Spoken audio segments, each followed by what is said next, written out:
talk is going to be a little review, take a little bit from this morning presentation that you have from adult liver transplant, and also from the presentation from your team that you're already doing pediatric transplant. I just want to put the different tonalities, the difference of doing transplant for pediatric and transplant from adults. Most important, bring a general concept about it. We're going to review a little bit about the different etiologies and what's the meaning for the transplant.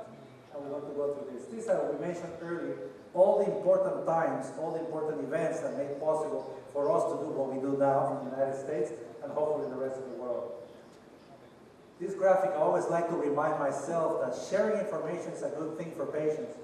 If you look at this, just in 1976, that was when I started transplant. I started my first intern for transplant in 1996. Look at the outcome of 1 year, 35% survival, 5 years, 20% survival. But as soon as start sharing the information, using different medication, Roy Cohn talked to the stars, everybody talking, sharing medication, we introduced the cyclosporin from the 2007 on, 2000 even earlier, immediately with that, together with a different technique, a different survival, that means more people are alive due to sharing information. Look at indication for pediatric liver transplant. By far, the most common indication is biliary atresia. But as we develop and we become much better technicians, much better clinicians, much better team to care, new indications for transplant come into play. And we're going to discuss some of them later. The metabolic slice is getting larger and larger, the tumor is getting larger, and there's this sector here of acute liver failure that more babies are being able to evaluate for transplant. So, we know about biliary atresia. What are the important things to know about it? Is first of all that wherever the young surgeons are here, there's a lot of work to be done with biliary atresia. Why a baby that is born normal, looks normal, is anicteric, by 3 weeks develop jaundice, and by 6 months by 3 months is getting aside. What are the factors? You start working the immunologic aspect, and there have to be many more. If we can find this factor, we can prevent having these children to develop all this the liver failure due to obstructive jaundice. Okay, as we know, all these children by week 8, the majority of them will undergo a Kasai procedure.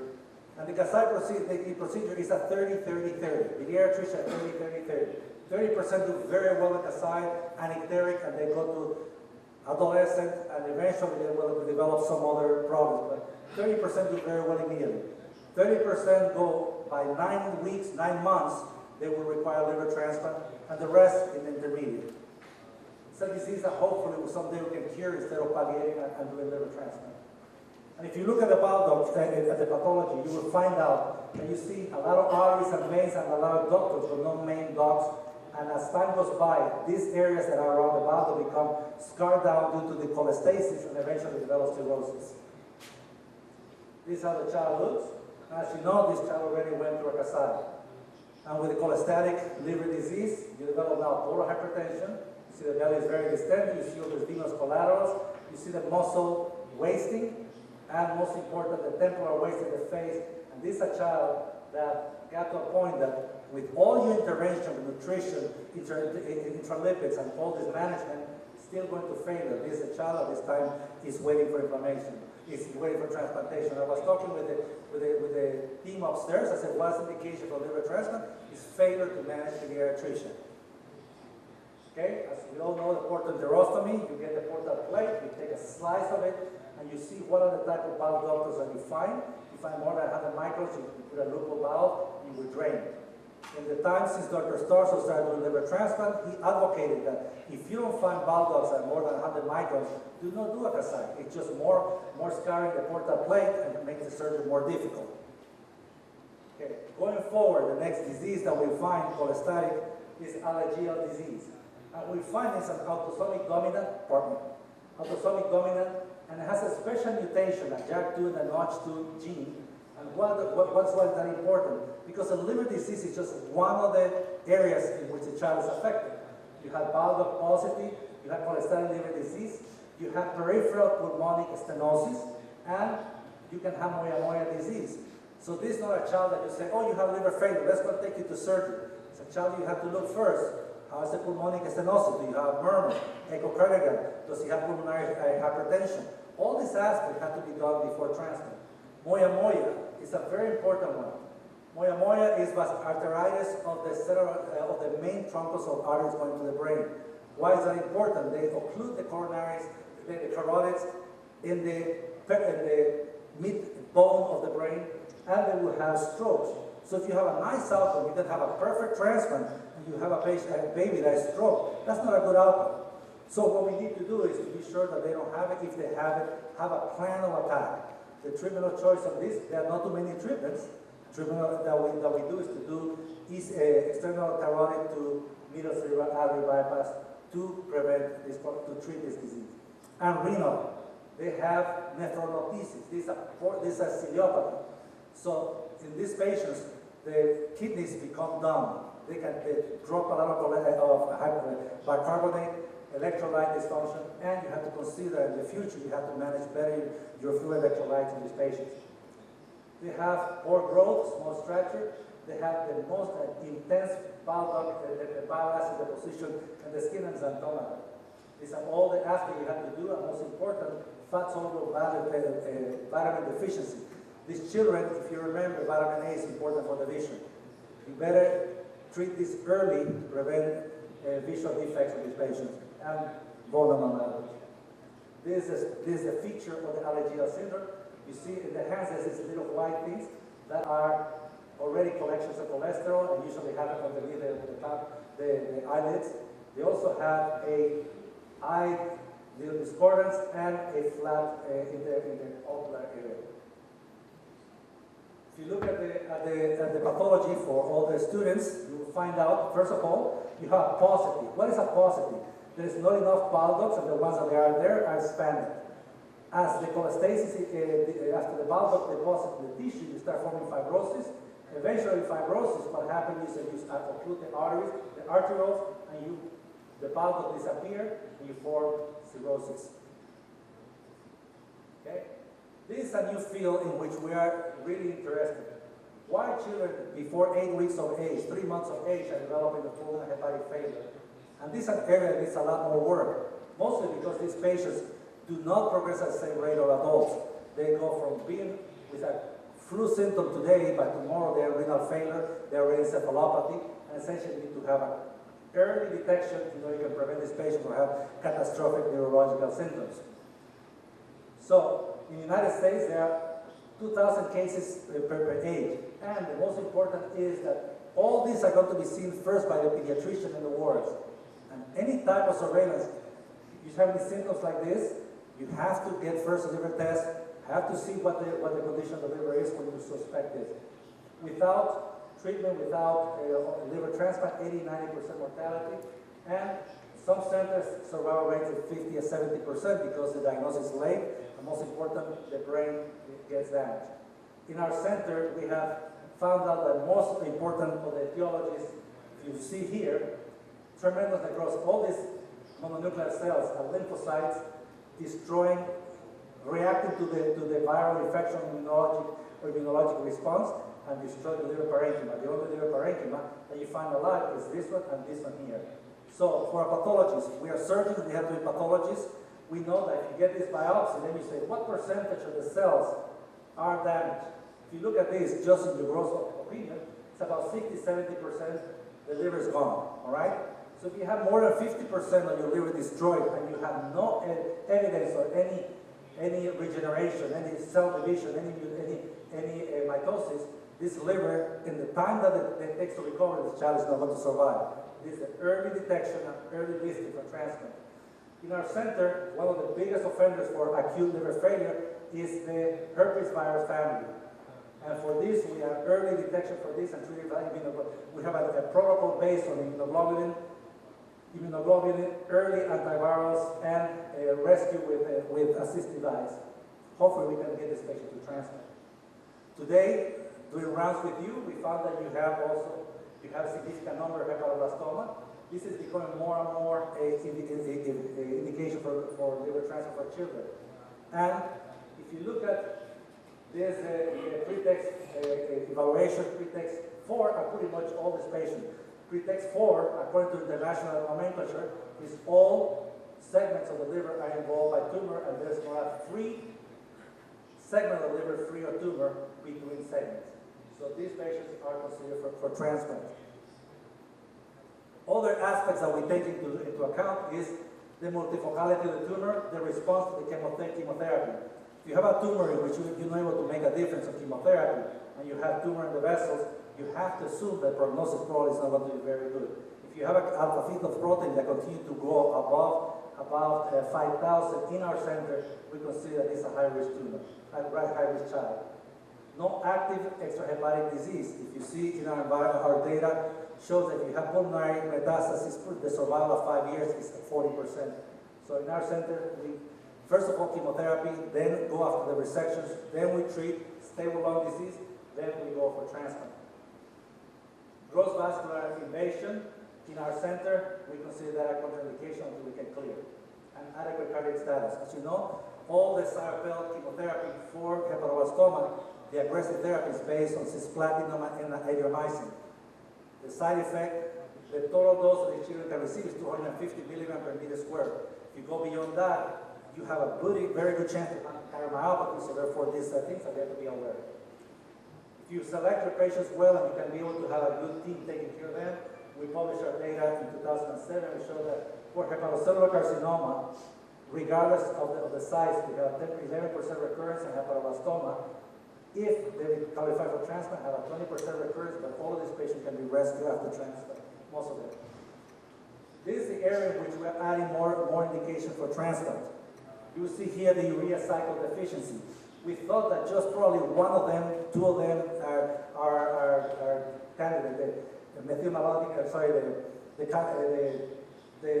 have the cycle here. We used to think that just the only ones that we would do would be the ORNT1 and the OTC deficiency. But now we have seen, when in some of these patients in which we thought that there were more citrulline deficiency here, we thought that were common indolent. Some of them, the other part of this is called the maple syrup disease, the indolent. New studies, active MRI, show that all these children that develop chronic brain injury, which is to be indicated at a given time when medically cannot be managed, early liver transplant. Just to mention that a PEL score is different than the MEL score. Mostly, these are the markers for PEL score. And one of the important aspects as us transplant surgeons need to evaluate the growth rate of these children. If after full nutrition, adequate intervention, you don't have growth, that will be an indication for transplant. Bilirubin, albumin, INR are the others. Okay? Important aspects that change the game. A child with ascites has a 50% mortality by 6 months. The reason why they die is not liver failure. The reason why they die is pulmonary hemorrhage or brain hemorrhage. You have an example up there. These children, not necessarily, if you look at the INR, it's going to be less than 2. But with ascites, it will develop complications all over in the lungs and the brain that essentially cannot be recovered with transplant. Okay. This is the listing criteria. We should not talk about that right now. So, what are the issues from the surgical aspect that are different? Most important, the donor availability. If you're going to wait for a full-size donor, it's going to take a longer time.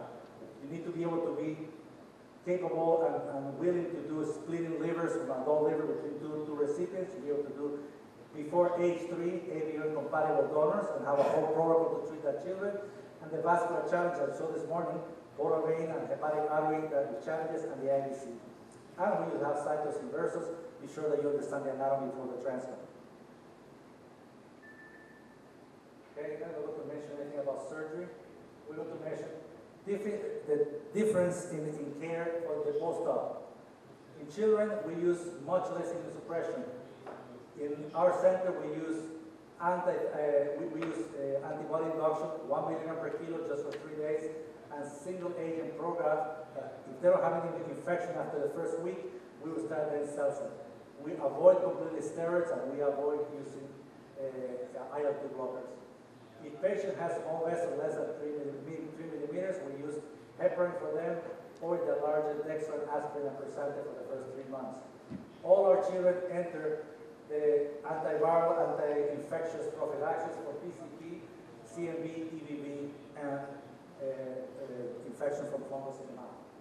I just wanted to mention this is the latest report that came last week about the different outcomes throughout the country, United States, with transplant. So this is the distribution of pediatric transplant, waiting for transplant by waiting time. If you look at this, the majority of the children are already transplanted in less than 1 year. Why is that? Aggressive management of donors, splitting livers, AV incompatible. All these children are transplanted quite fast. The most important aspect is that all these other children are also, by 1 year, they're also transplanted. Now, this curve is important to say that every patient that is listed, pretty much, the mortality rate of pediatric liver transplant in the United States is low because we have high utilization of donors with high transplant and also living-related donor. That's something that's completely different than the adult population. These are by donor type. The majority of the donors in the United States are deceased donor. The flat line here is living donors. So you see, even though we're trying to improve it, family conditions determine the feasibility of liver transplant too. Okay?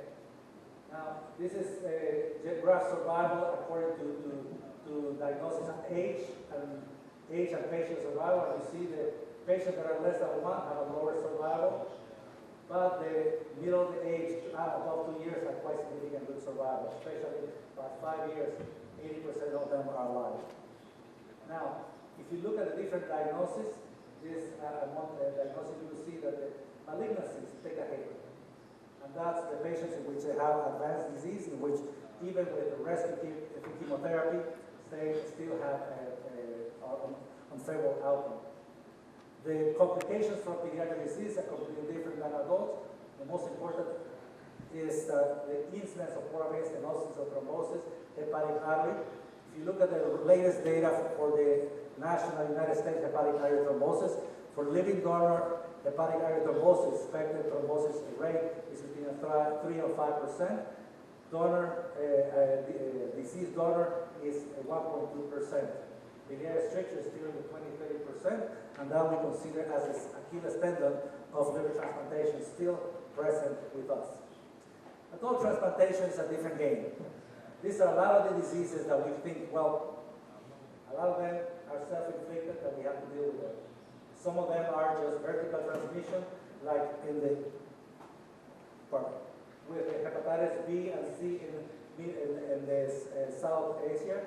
There's vertical transmission, 30% of the population are carriers. Part of that population is in California, so we have to take care of these patients. Now with the new advent of antivirals for the hepatitis C, we expect hepatitis C to decrease. But in exchange of that, alcoholic liver disease and non-alcoholic obese, fatty liver disease of the obese is on the rise. And I'll talk to you a little bit more about that. Hepatocellular carcinoma, if you look at this now, 1.8, this slide was probably early 2010. The statistics show that by now, the hepatoblastoma, the hepatocellular carcinoma indication for liver transplant is approximately 20% across the country. Okay. Most important aspects, the survival rate is a little lower than pediatrics. Why? We're going to discuss that a little later. The death while waiting on the list is a significant factor. We have, across the country, we have 14% mortality while waiting on the list. Liver transplant is 19%, heart transplant 20%, pediatric heart transplant 50%.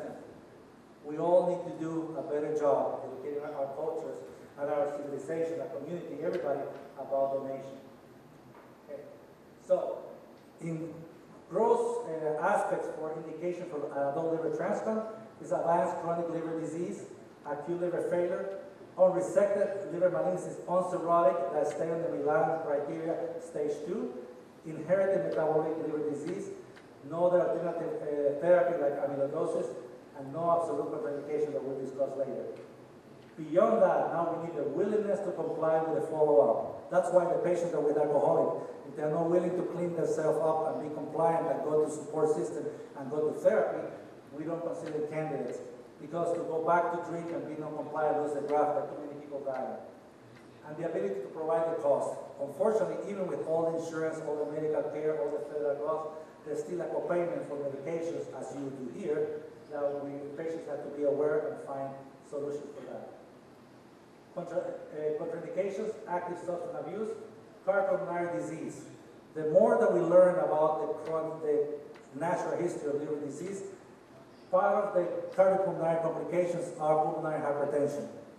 As the cirrhosis develops AV malformations throughout the body, and as the cytokines are dropped into the lung from the liver, they create a chronic stage of vasoconstriction in the pulmonary arteries. So the two components that are diagnosed is hepatopulmonary syndrome, when you have progressive hypoxemia and increased pulmonary hypertension secondary to liver disease. And portopulmonary is when you have almost unmanageable pulmonary hypertension secondary to liver disease. All these diseases are managed by teams of cardiopulmonary specialists and give us help in the management of this patient, even intraoperatively. Multi-organ failure, this is one that we have to always address, because if you have MELD of 30, you're going to have renal failure. You may have lung failure because of hyperthorax, and these are things that we have to manage. Extrahepatic malignancy is an absolute contraindication, and severe pulmonary hypertension. How much severe? If the systolic pressure in the pulmonary artery is above 50 milligrams of mercury, it's not considered a transplant candidate unless you can revert it. And psychiatric disorders. Hepatitis C has been a very important success, and I'm so glad that we got great medications that produce significant amount. The word cure bothers me a little bit, but it's a good word, that we cure hepatitis C. Well, yes, for one part, but not in another part. Just the fact that they have the presence of the virus of hepatitis in their blood increases 200% the risk of developing hepatocellular carcinoma. So if you get a patient and you say you have cured hepatitis C, you still have to screen for hepatocellular carcinoma for the next 5 years. That's the area of high risk for them. And this is one of the points that we have not done enough education throughout the United States. These are the patients that come now with a 9 centimeter, 10 centimeter tumor. I say, I was cured by hepatitis C. Yes and no. You were cured by the chronic inflammation, but the abnormality in your cellular components of your liver are still there. One of the aspects that I'm the happiest of all is that now these patients, you can treat them effectively with a combination of direct antivirals post-transplant. As you know, 25% of recurrence of hepatitis C will go in the first year to cirrhosis, and you lose the graft by 3 years. Now we start treating 2 weeks after transplant. These are given a license now to use hepatitis C positive donors into hepatitis C positive recipients and into hepatitis C negative patients that have high-risk behavior with tumors or advanced disease. Hepatitis B, if I tell you that when I started my training in 1986, hepatitis B was a contraindication for liver transplant, mostly because we didn't have anything to treat this disease, and the recurrence was early and the graft failure was very aggressive. Now, we have multiple layers of antivirals. We have still to cover patients that have not been viral negative. We still have to cover with immunoglobulin for hepatitis B. And the recurrent rate, even though you can have it, and you even can have mutation, the YA mutations, you can have them, you can treat it with different layers of antivirals. Point to be aware, if you have a stable patient with hepatitis B and comes with acute failure, always screen for hepatitis E. This is a new epidemic of hepatitis E coming from some place, I don't remember where it is, but now we have it in the United States. Look at this because it's a different treatment, it's a different antiviral, and it's based on interfering the treatment instead of the antivirals. Liver transplant for hepatocellular carcinoma is based on the Milan criteria, and we have the UCFA criteria, but if you really look at it, we're all basing around the Milan criteria, that is tumor, 1 lesion, 5 centimeters or less, or 3 lesions, the largest lesion less than 3 centimeters. If you really think about it, we're selecting the best group, the best biological behavior to transplant them. On this patient, we have comparable survival than the non-tumor patients, and these are probably one of the patients that offer you the best outcome. Patient comes into the hospital, go to transplant, and with the best post-operative care. This is what we have to be scared in the United States. Probably you don't have a problem here. That is a non-alcoholic fatty disease. This is what they call NAFL, that affect right now, as we are, 40% of the whole population in the United States. And Dr. Enoch Cham is going to cure this disease, so we just need to wait for him. But it's tremendous amount of influence in the healthcare system, because now we have potential to be 60% by year 2030 of morbid obesity in the United States. You see the numbers of cirrhosis due to a non-alcoholic liver disease. This is staggering. 436,000 patients will have it, UK and France. Now look at the relation to hepatocellular carcinoma and decompensated cirrhosis. This just tells you that we're never going to have enough livers to take care of these patients. So therefore we have to tackle this with public health and better therapies. Okay? In the adult population, we have something that is very different than pediatrics. That is recurrent disease. When I trained, we used to think that primary biliary cirrhosis was the best disease to transplant. Why? Patients do well and they never recur. If you follow them long enough, you find out that 5 years you have a 50% recurrence. By 10 years you have 25% recurrence of these two autoimmune diseases. Primary sclerosing cholangitis or primary biliary cirrhosis. We are learning that these diseases recur. We are learning now that autoimmune hepatitis, if you decrease immunosuppression, they recur. We have the non-alcoholic hepatitis. Now, if you have a person that had a BMI of 40 when you transplant and you give him a pure, beautiful, brand new liver, what do you think that's going to happen 2 years if he doesn't modify his lifestyle? You do a liver biopsy, it looks exactly before the transplant, full of fat. So that's why new protocols have come now to treat these patients, not just with liver transplant, but to do gastric partitioning as part of the morbid obesity treatment at the time of the transplant. Blood chiari, or functionally, is an autoimmune disease of the blood system that produces obstruction of the hepatic veins. It can recur if you are not adequate oncologic treatment. All these diseases inflict a significant damage on the outcome. Again, I just want to mention a few things. Mostly is that the curve is much different. You see these patients here, they are listed, but a lot of them pass away waiting on the list. Areas that we need to improve.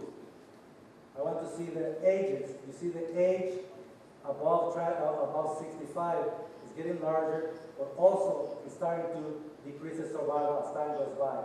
If you look at the graph survival of the older patients, you got to select it very well if you go to transplant patients above 65 years of age. In summary, pediatric patients are just 500 transplants, 600 transplants a year. Adult transplant are 14 to 15,000, different volumes. Pediatric mortality while waiting on the list is lower because we're willing to take more chances on living donors, AV, compatible splitting livers, a lot more technology. Pediatric etiology for liver disease are more congenital than adults. And pediatric patients have more access to donors because you can get an adult liver and split it for a child, but you cannot go the other way. The technical challenge due to the size of the vessel are more in pediatrics. And if you look at the overall data rejection, the children suffer more rejection than adults. This is very important because if you want to decrease this rate of rejection, you should be willing to accept viral infections, and we're never willing to accept viral infections. So we can treat rejection, but the viral infections are a much significant problem. Children have a better long-term graft survival. If you see the survival rate, we have the early loss in the first 2 years due to recurrence of tumor, but after that, the line flats out. In the adults, recurrent disease, non-compliance, recidivism changes the line. Thank you so much.